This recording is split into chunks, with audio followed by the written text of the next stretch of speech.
Hey everybody, Lindsey Smith here with the business tip this week. This week I want to talk about giving your prospective clients bite-sized ways to build the relationship with you. So here's an example. Imagine you're sitting in an open house and you have a potential neighbor or someone in the area comes in who might be interested in selling in the next year or so, but you're not really sure, so you want to try and keep in touch. So one of the things that you might offer them is doing a comparative market analysis.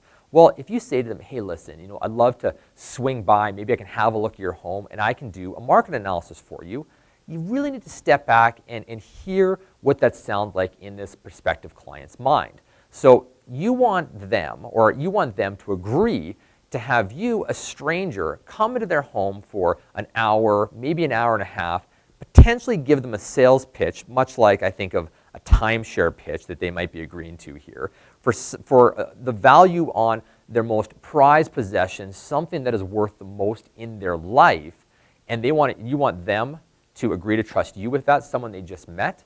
There's too many roadblocks to building that relationship.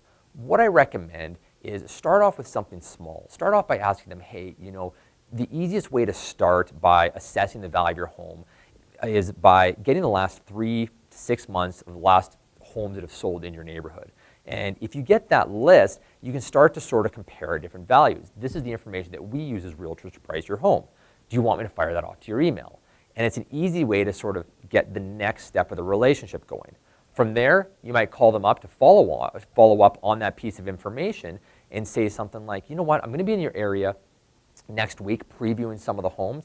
You're welcome to come with me to see what the area competition is doing, but I'd love to swing by for like 10 minutes and bring you guys a list of a few repairs you might do to your home to get it ready to potentially sell in the future. And I can take a look and see if there's some easy ways you might be able to add a little bit more value. It only takes 10 minutes, it's super easy. Let me know if you might have some time next week.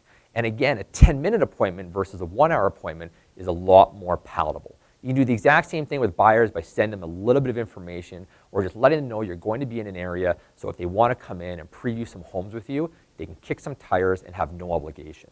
Once that relationship is built, once their guard and that wall comes down a little bit and you've built a little bit of rapport and a little bit of trust, then you can ask them for the hour-long appointment. Then you can get down and do deeper needs analysis. But by using bite-sized, valuable pieces of information for them is an easier way to connect and an easier way to get larger commitments in the future. So don't go for the jugular right out of the gates.